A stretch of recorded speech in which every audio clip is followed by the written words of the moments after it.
You read the title of the video, and well, you can read this. I'm gonna be ranking my personal top 10 favorite Pixar films, and after release of Toy Story 5. But funnily enough, Toy Story 5 is not on the list. It's in my honorable mentions though, which I just realized now I'm technically talking about over half the Pixar films. But I guess let's just start with the honorable mentions. So first off, I kind of had to put Toy Story on here. Again, this is not a ranking. Like, this isn't my 11th, 12th, 13th, 14th, whatever. This is just my top 18, I guess. But yeah. Toy Story 1.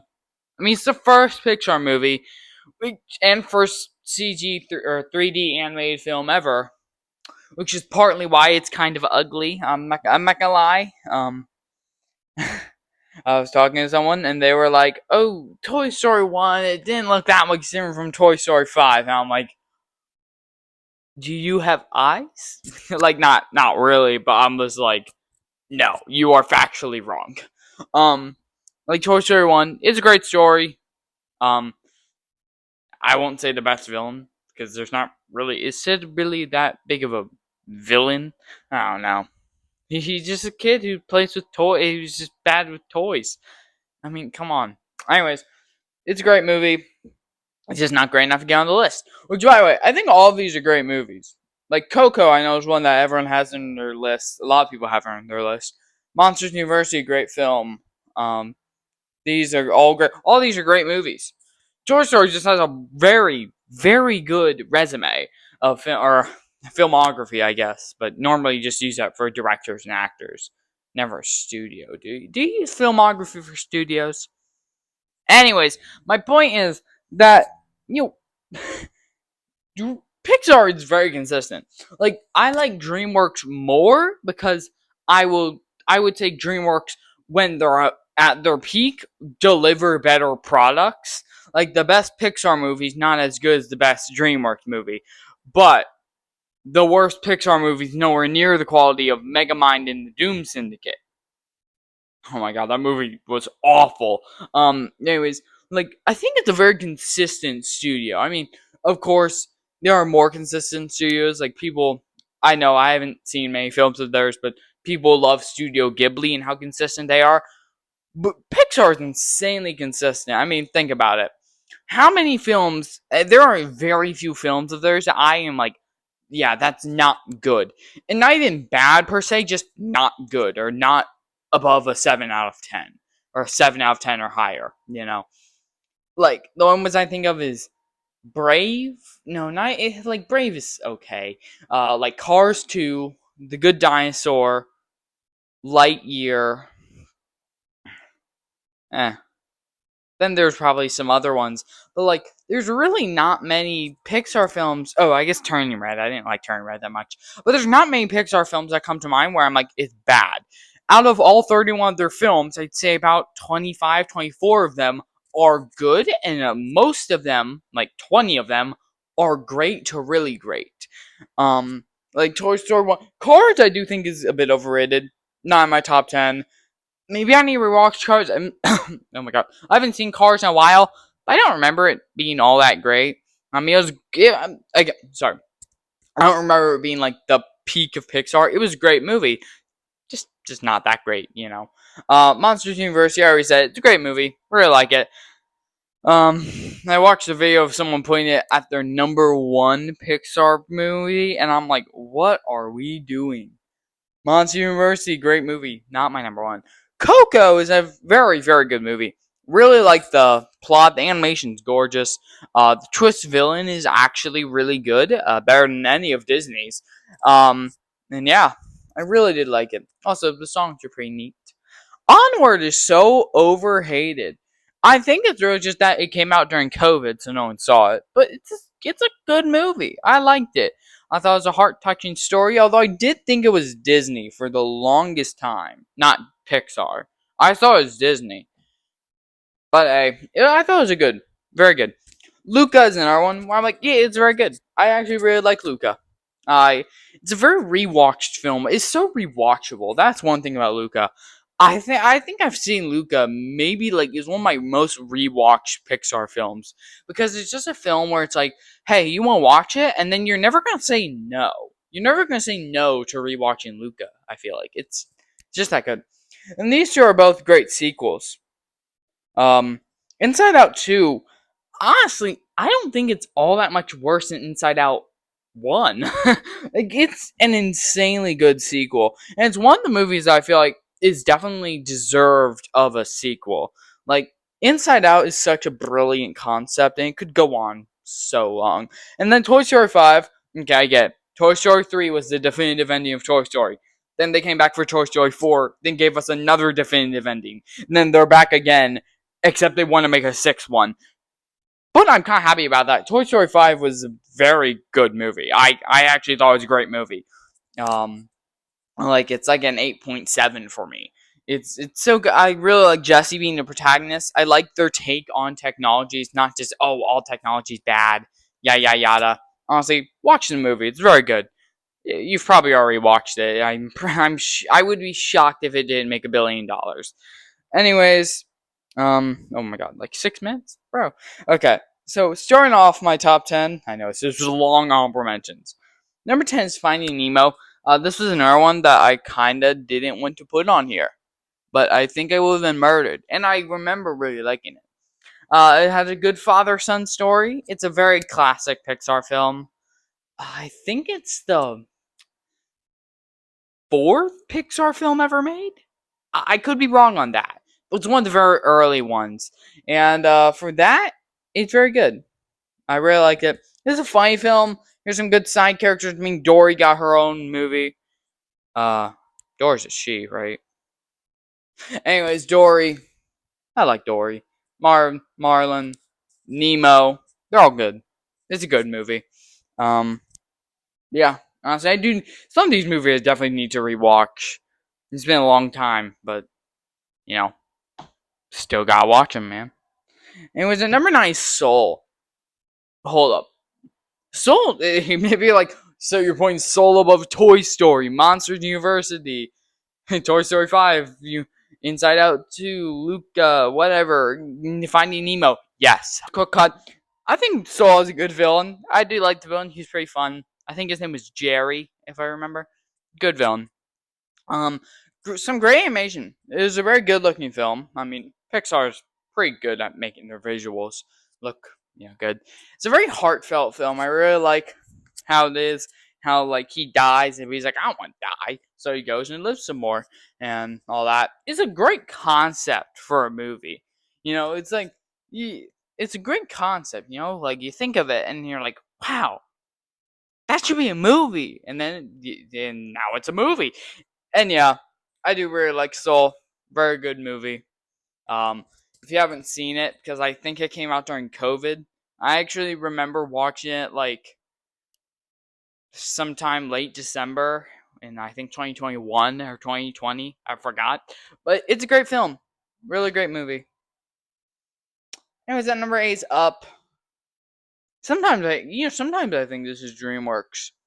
Sometimes I confuse DreamWorks and Pixar films. This is a really good movie. I know some people have it higher. I do not. But man, the first sequence is so sad. So sad. It's such an emotional mood. Like it's just sad. Like this movie just makes me think sad. It's so sad. This is maybe the most emotional Pixar film. Or one of them. Has a solid villain, has a good plot, great characters. Yeah, I gotta rewatch this one too. This making this list kind of made me realize, I should rewatch some Pixar films. I have not rewatched them except for one. I rewatched Wall-E, but yeah, this is a very very good, very sad film. I'm not gonna talk about it longer because I'm gonna cry. Just kidding. I actually I don't cry at movies like this, but this was close. This one got me there. I was very close. Anyways, the number 6 is Monsters Inc. I love this movie. I love it. It has an incredible concept. This scare machine with the monsters and the doors. It's great. I love it. Mike and oh god, Mike and Sully is like a top 3 Pixar duo. Honestly, I probably could have put top 2. Like him, like I really think their only rivals, which they were never beating, was Woody and Buzz. And then there's probably some other ones. Carl and the Boy Scout. They could have won, but they did not win. I mean, I love the concept of this film. Is so good with the doors. Boo, like him. Boo, Boo, great guy. Great. Why I say guy? It's a girl. Boo is great. Love Boo with her connection and how they take care of her. This may be the best animated twist villain ever. You know, I really like Mr. Waternoose is peak. And he has the best line in Pixar, maybe ever, of "I'd kidnap 1,000 children before I let this company die." It's the best line in Pixar, most definitely. Um, Honestly, it's just such a good movie. So very heartfelt, like the when they get put in the igloo with the ice guy, the Yeti. It was a great scene. All of them doors, such a cool concept. It's such a fun movie to watch. This is also one of my most rewatched Pixar films. It's very fun to rewatch. It's a great movie. Anyways, at number 6, I have Inside Out. I love Inside Out so much.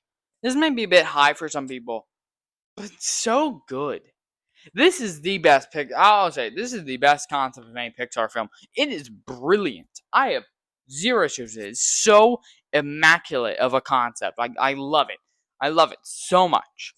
Like, oh my god, it's so good that the concept of just there are these emotions living in your head controlling what you do and how they have memories assigned to each emotion. And it's like such a simple concept. You think anyone would have thought this, and they probably have, but then someone's like, oh wait, this is a really good concept for a movie, let's make it into a movie. It's such a good concept and I love that. Oh my god, the incredible lesson and the theme of this film that you can't just have joy, that you need to be sad, you need to be angry, you need to be disgusted and fearful. It's all these emotions that go together. And like the end of the film where we see that now the core memories have all the emotions together. Oh, to renew my thought, I was gonna say I don't have Bing Bong on this list. And I'm like, how did I forget that? I'll get back to Bing Bong in a second. Man, like, yeah, again, like having the idea that you need all the memory, you need every emotion, every memory. Every memory has a slight amount of all emotions, and together they blend and make new feelings, new ideas, and develop you more. It's so good. Honestly, this is also one of the most emotional and it's such a tear jerking Pixar film. Like I said down here, it's one of the most emotional. Oh my god, one of the most emotional Pixar films for sure. It was oh my god, so made me cry as a child when I watched it. Um, Also one that like quick thing, it wouldn't hurt the film. It's not ruined by the sequel because, like I said, the sequel is almost as good. Like honestly, my top like 5 were really hard to make. Or no, like 10 through here were really hard to make. So my bad if I didn't place up high enough, or I put Inside Out too high. But also Bing Bong. His death is maybe one of the saddest in Pixar, maybe the saddest. It was so sad. It's so sad. I'm like sadness right now. Joy and sadness do work very well together in the film as a duo. Them exploring Riley's mind and as she goes through like her moving journey and how she has to move and how she's lost all her friends and all her memories. I'm so sad. Like, movie, it's sad. This is just such a sad film, and but I love it. Honestly, this is one of my favorite Pixar films. This is like so good. I cannot praise Inside Out enough. It's such a fantastic film. And is at number 5, Toy Story 2. I know some people have it higher. Like this is my number 1. I need to rewatch. This one is just like, yeah, I need to rewatch it. Great new characters. By characters, I mean Jesse. I really like Jesse. Honestly, sometimes, I don't know if it's just you guys, I genuinely forget that Jesse was not in the first movie. A lot of time, I'm like, oh, Jesse's been there since the start. I mean, Jesse's become such a core and important and well liked character that they made her the protagonist in Toy Story 5. Um, like, come on, guys. She's like, she's a great character. Stinky Pete is a good twist villain. I liked him. He was good. Not the best twist villain ever, but it's good. I added the "When She Loved Me" scene because that's just such a good scene. I will always like "You Got a Friend in Me" than more as a song than "When She Loved Me," but I think that scene's a lot better. Seeing Jessie go through her like the stages of life, her owner Emily, she went from playing with toys to have I haven't seen in a while. I think like putting on makeup with her friends and then growing up, moving away, getting older, then eventually putting her toys in basically for sale by or like a yard sale essentially. Just ship them away. And it's so sad. Except it's made so much I think it's made so much better by Toy Story 5. Spoiler alert for Toy Story 5 if you haven't seen it. Click off or skip like 10 seconds. It's revealed that Emily, Jesse's former owner, named her daughter after her, and she never really stopped loving her. It's so sad. It's so good. This one's actually enhanced by the sequel. Also that's just Jesse. Like it's also one of the most popular Toy Story scenes from what I can tell. And Jesse, like I said, goes with Jesse's arc. Buzz has a great arc, and it's a pretty perfect sequel. I don't think it's a perfect movie. It's like a 9 out of 10, maybe 9.2 or something. But it's a really perfect sequel that is even better than Toy Story 1. Like normally I don't get why people often try to make sure that they don't like the sequel as much as they like to rag on sequels. Just the idea that why can't we have a self-contained original idea story? Why do we have so many sequels? But like honestly, I find myself very open-ended to a sequel to a good movie, especially because why would you want to hate a sequel? Like real quick about sequels, is that a lot of people I feel like often walk into it saying, "Oh, it's gonna be worse than the original." Like they almost have that mindset ingrained in their head that this is gonna be worse than the original. Like whether it's games, whether it's like sorry, yeah, whether it's oh my god, games, movies, shows, like a second season of a show, a lot of people just walk in with the idea of this is gonna be worse than the original. When I think you should really just not do that.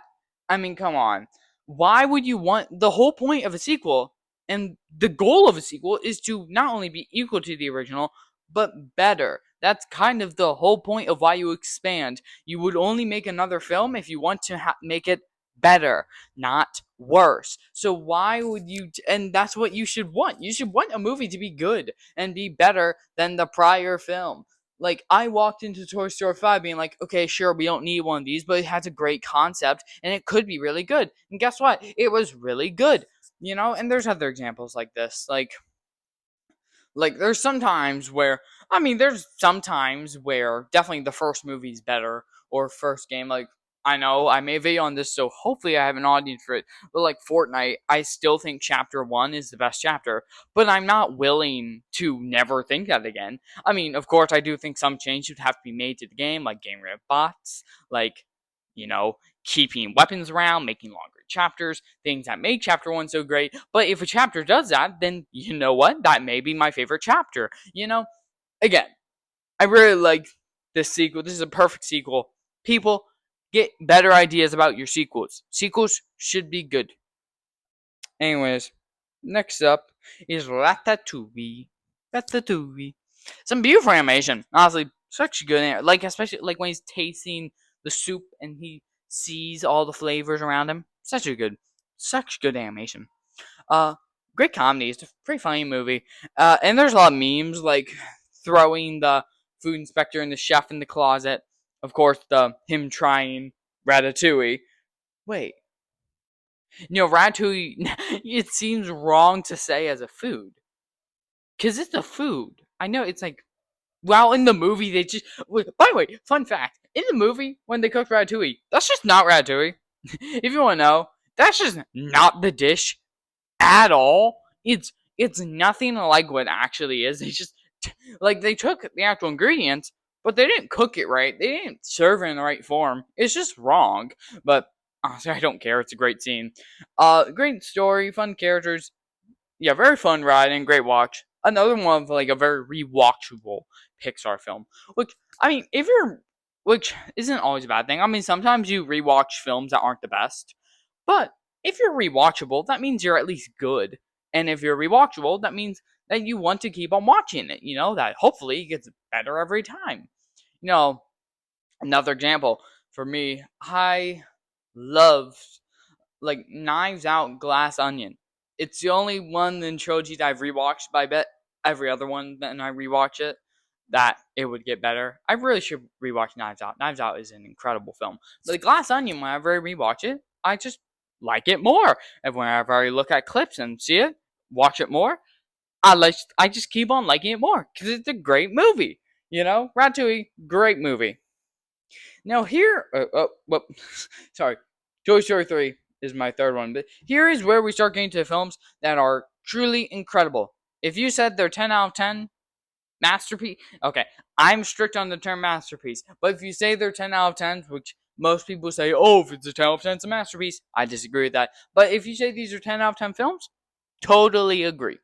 Totally agree. Perfect end to a trilogy. I mean, Toy Story 4, I haven't talked about it all. Toy Story 4 is a good movie. It's not a great one. It's definitely not comparable to the original trilogy or Toy Story 5, but it's a good movie. Toy Story 5, I think, is comparable to the original trilogy, and arguably, if you told me Toy Story 5 is better than Toy Story 1, I could understand that. I could totally understand that. Toy Story 3 is perfect. It's the best Toy Story movie by mile. By miles, a bit of a strong word, but it's definitely my favorite. Lotso's the best villain. Lotso is just such a good villain. I love Lotso. Actually, I love to hate Lotso because this man is a demon. Where is Lotso? He's not there. Wait, he's not there in the main poster. The new setting's really good. I like the new setting. Of course, the characters are amazing. I mean, like I said, Woody, Buzz, two of the most iconic characters in animation history. They are the number one duo in any anime. Honestly, like they're like one of the number one duo, and not just they're the number one duo in Pixar, but maybe even Disney as well. I will say, and you got a friend of me. Like I said, great song. I do believe it probably. Okay, who am I kidding? It appears in this movie. Whenever Pixar gets a chance to shove "You Got a Friend in Me" in a Toy Story movie, they're gonna do it. It's such a masterful ending, man. It's like the ending of Andy giving away his toys, the So Long partner. So, such a good movie. The claw scene with the infirmary. It's such a good. The end. Oh my god. Yeah, the ending's perfect. The ending's just picked perfect. Perfect. No problem with that. I want to rewatch this one, but I also remember enough about it so I can actually properly talk about it. Oh, and all the other toys with Lotso. Great. Ken is great. I don't know. I just specifically remembered Ken, and no, Keanu Reeves is in Toy Story 4. My bad. Anyways, number two, which this is the one I rewatch, is Wall-E. You can definitely put this one at your number one. I was debating whether it should be at number one. I just rewatched it. Like, if you want to know, I rewatched this film. Immediately started watching. Immediately shot this video. Did this video. So yeah, I really like the silent first act, basically. Well, technically, it's not really silent. They play, like, they talk after, like, 20 minutes, but for 20 minutes, it's silent. And then they go back to silent for a bit longer. And then, about at 40 minutes, when humans start being introduced, then it's no longer silent. But yeah, let's see. It's a really good first act. Pretty incredible. Incredible love story. I mean, it's so sad. Wally just wanting love in his life, and Eve eventually, the whole holding hands thing, and then him seeing them fall in love on the TV channel, and then wanting to share a kiss with the electric spark thingy, and oh my god, and then the ending where Wally forgot Eve, but then she made him remember. It's so sad. It's such a good movie. Such an incredible love story. I really do like the perspective it gives on environmentalism and consumerism. It shows that, yeah, there's a lot of problems, like, you becoming what those humans were, just basically giant blobs of fat who can't even walk. Like, they couldn't walk. And also showing that you need to protect your environment, or else you live in Wally World. Uh, I should mention, Otto's a fine villain. Nothing incredible. He's a fine, incredible. Nothing. He's a fine villain. Um, all the characters are pretty great. The captain is the goat. Captain's goated. The animation's gorgeous. Honestly, it's such a good looking film. And it's just very charming overall. Overall, I think this is a pretty incredible movie. One of the best animated films ever, I mean, it is, like, I think in the top 5 highest rated animated films of all time. And deservedly so. And here may be my comic book movie bias, which technically is not super, whatever. The Incredibles. Oh my god. I never actually thought that this was like a perfect 10 out of 10 film. I do now. I think this is a perfect movie. But, like, I never actually thought that until about, like, what, 8 months ago? Oh my god. Actually, it may have been a year. About a year ago, I rewatched this movie. And I'm like, wow. Actually, no. I rewatched it after Fantastic Four First Steps came out, which is why I have a question mark here for best Fantastic Four movie. I don't know about you guys. I'm a big fan of Fantastic Four, and Fantastic Four First Steps was an incredible film for me. Incredible comic book film for me. I think it's my 6th or 7th highest rated MCU film because it's just at peak. Um, but this may be a bit better, or a bit. I don't know. They're both about equal for me. But this is like top 10. If you said this is in your top 10 best superhero films of all time, I could agree. I could definitely agree. Best cast in Pixar. I'll just say it's the best cast. I don't, I don't. All these characters are great. Elastigirl, Mr. Incredible, maybe the best those are strong words. He's an incredible um. Oh yeah.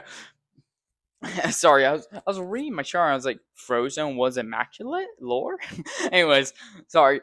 Mr. Incredible, I mean, is an incredible character, but he may be my favorite protagonist in a Pixar movie. He's just that good. Helen is great. I don't know why I called her Helen. Elastic Girl is great. Edna Mode down here, she's great. Dash and Violet, they're both good. Um, Frozone, everyone loves Frozone. I mean, come on, honey, where's my super suit? It's like one of the most iconic lines in Pixar. It's just so good. The cape joke was funny. There's a lot of funny jokes in this movie. And Syndrome is the best Pixar film or villain. I'll just say that. I don't think really anyone else beats him. He's a perfect, perfect, perfect, perfect, perfect villain that I have no flaws with. Zero. Absolutely none.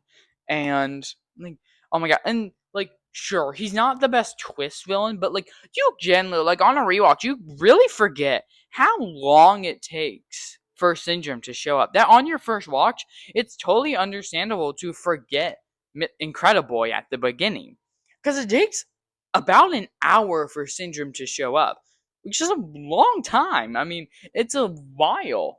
A whole hour, that's a while. It takes a long time. So you're gonna probably forget that the one kid at the beginning, Incrediboy. Also, speaking of the beginning, such a perfect introduction. No problems. It's truly immaculate. Um, and the ending was great. Toy Story, sorry, Incredibles 2 took 14 years, and I'll say I like Incredibles 2. I think it's a good movie. It's just not a great one, which is sad. Hopefully, Incredibles 3 is as good as it can be. But also, I say immaculate lore because if you've ever just taken a look at the NSA files, first of all, do it because it adds a lot more weight to the scene where we see all the dead superheroes, and Mr. Incredible's reaction, which is already a fantastic scene, but it's made even better with the NSA files. And yeah, just read the NSA file or just look through the NSA files. It's so cool. Like, see all these voice lines, adds character to them. It may be like the most impressive direct DVD like edition ever. Like it's so like they have about like 30 minutes worth of voice lines and content, and it's just so good. It like and all the voice actors give their A game. It's so incredible. Honestly, just read the NSA files. The whole lore around this entire franchise, such a perfect movie. I believe Incredibles is the best Pixar movie, and that was my top 10. Technically top 18, just 8 of them I didn't really talk about. But overall, ooh, that's really low. What do you guys think about Pixar? How you like Pixar? What's your favorite Pixar movie? What's your top 10 at that? And how do you think of mine? Do you agree that The Incredibles is peak? Or do you think it should have been Wally? I used to think it was Wally, but then I think it's The Incredibles. So, yeah. Bye.